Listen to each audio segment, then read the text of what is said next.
So the basic advantages are you're accelerating eligibility for Medicaid, and you're doing it without making any gifts that would otherwise trigger a Medicaid penalty.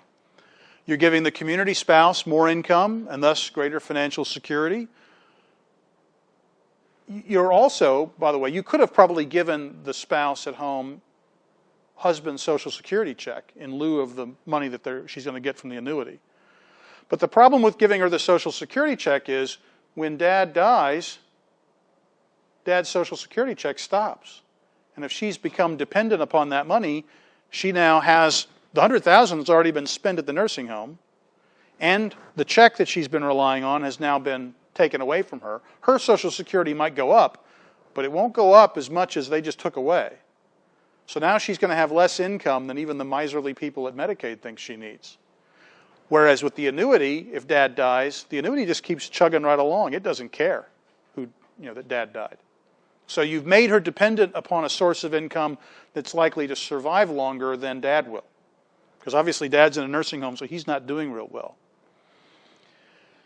You can then tie these in with caregiver contracts. All that extra money that's coming in to the parent, she might still need help from the children at home, and so you take that money and you start paying it out. She's getting a check every month, you're paying it right out to the kid under the caregiver contract. And the kid can now say, oh, well, you told me I couldn't get paid on a lump sum payment of $150,000, but apparently my parent could take that money, buy an annuity that generates a monthly payment that will get me paid. Cool. So they do that. And that's how you start tying these things together. At least that's an example of how we would tie a caregiver contract in with a SPIA, and maybe then not have to worry about the whole asset protection trust because we didn't pay attention at the lecture today, and set one of those things up. What are the disadvantages? Because there are disadvantages. There are limits on Medicaid's patience for this type of planning. If Warren Buffett bought a $45 billion Medicaid-compliant single premium immediate annuity, they would probably say no. Most likely that would generate more income than he would need. He'd have enough to pay his nursing home bill every month anyway. He wouldn't need Medicaid.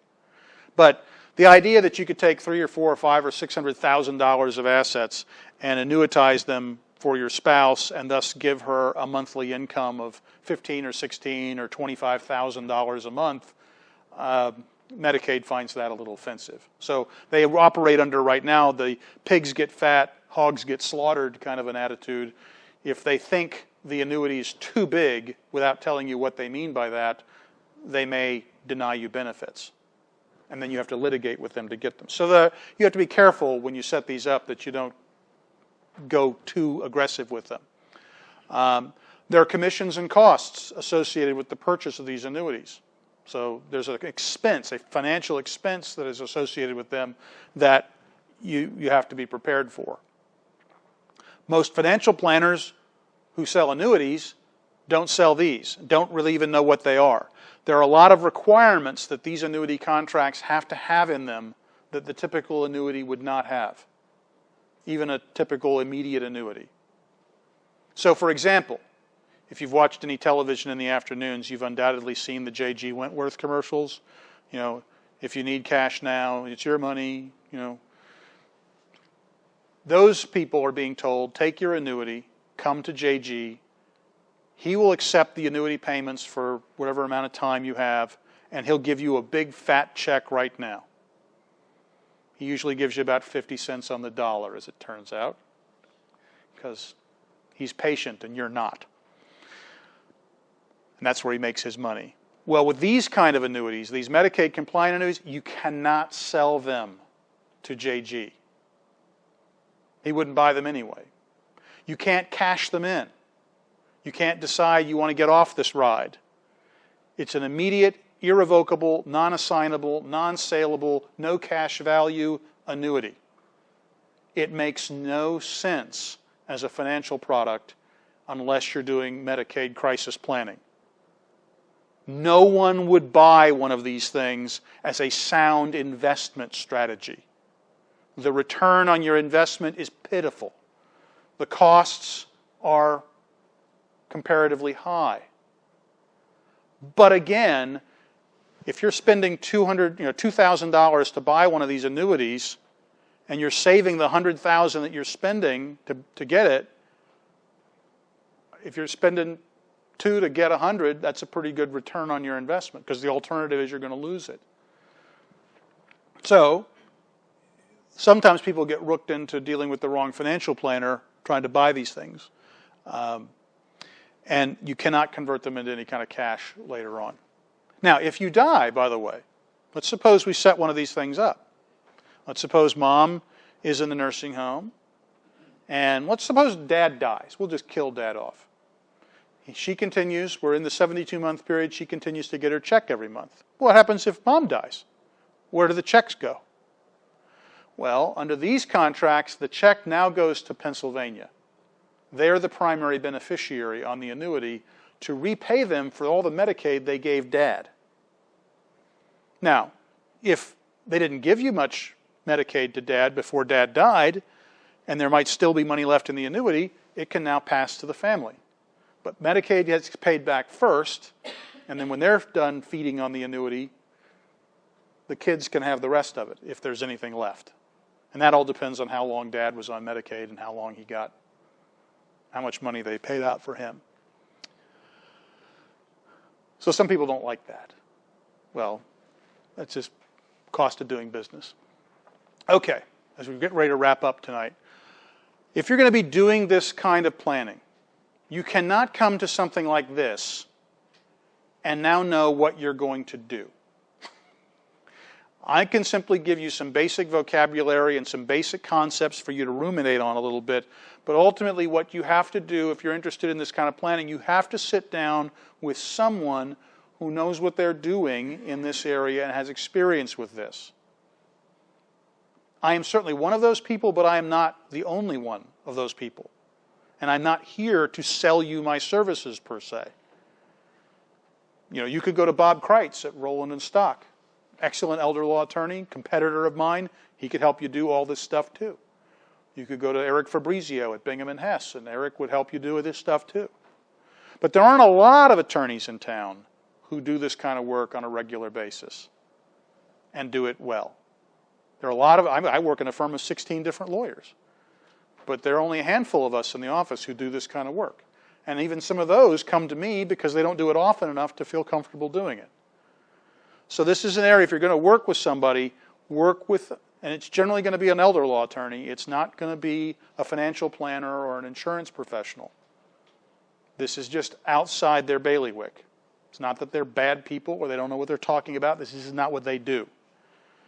So you're generally going to want to start with one of those qualified elder law attorneys to walk you through these planning techniques and figure out if they actually work well for you in your circumstances based on the assets that you have and what you're trying to accomplish. You're not buying a document and thinking that by buying the trust or buying the annuity, you're solving all your problems. These are tools that are allowing you to accomplish an underlying planning objective that has to be sound. So, you know, just buying the document is like kind of like saying, I don't know how to cook, but I just bought myself a new Viking stove. So obviously I'm going to be an excellent cook because I have a really high-end stove. No, I'm just an idiot who can't cook who has a really nice stove. Buying the stove doesn't make me cook. If I really want to eat well, apparently, since I don't know how to cook, I'm going to have to hire a chef. And most chefs can't come in and prepare my gourmet meal on some kind of little Bunsen burner and a hot plate. So I bought the stove so that the chef would have something to cook on, and I could have my gourmet meal. That was the objective. I want to eat gourmet meals.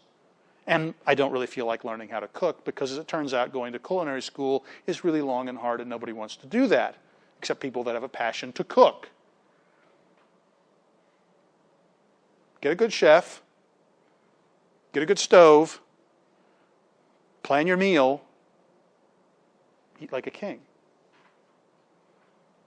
Run out to the store and buy yourself a stove. You'll be eating burned scrapple. You know, you didn't get the chef. You didn't even pick a good menu. You got to have all that stuff. Buy the chef. Go get the nice food. All you have is a hot plate. You're still not eating like a king. You got to do all of it. Buying documents doesn't fix your problem. Don't let people sell you documents, even fancy Medicaid asset protection trusts. That's not what this is about.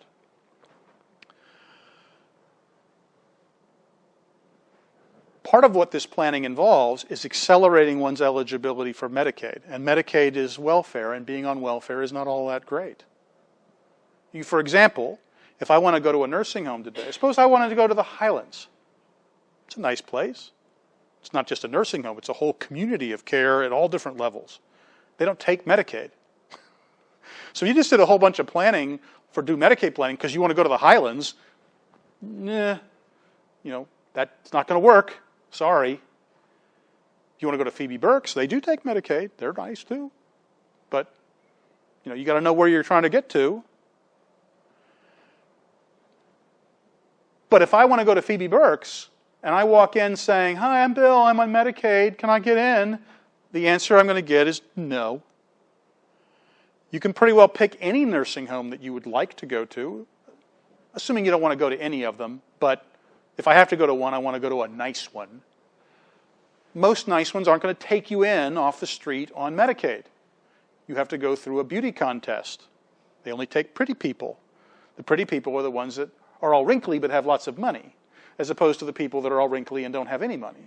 So when you do this kind of planning, that's part of the reason you don't spend all your money putting it into the trust, because you'll flunk the beauty contest. You've got to be prepared to spend some of this money. That's what they saved it for to begin with.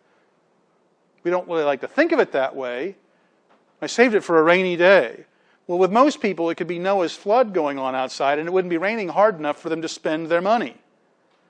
I'm afraid I'll outlive my money. I got news for you. Most people walking into nursing homes don't exactly have long life expectancies ahead of them.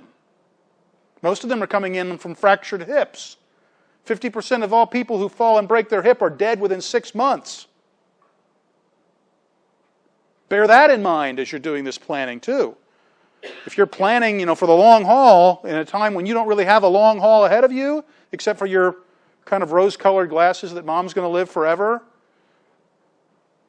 Mom probably not going to live forever. We all have an expiration date. Moms may be pretty close. People don't want to hear about that. And they can do all kinds of fancy planning for people that are about to be dead. And the better thing to do would be have done nothing, because your mom's about to die. And you need someone who's going to stop you and say, "Wake up. Your mother's about to die. You don't need to spend money with me preparing some fancy trust for a woman who should really be on hospice, not in long-term care planning mode." And that's part of this process too. That's why you can't come to a seminar like this and have me tell you what to do, because I don't know what your mom's like. I don't know what her health is like. And it's going to change. And your plan needs to change. If you're here well in advance, well, we've got things to talk about. But you may not be.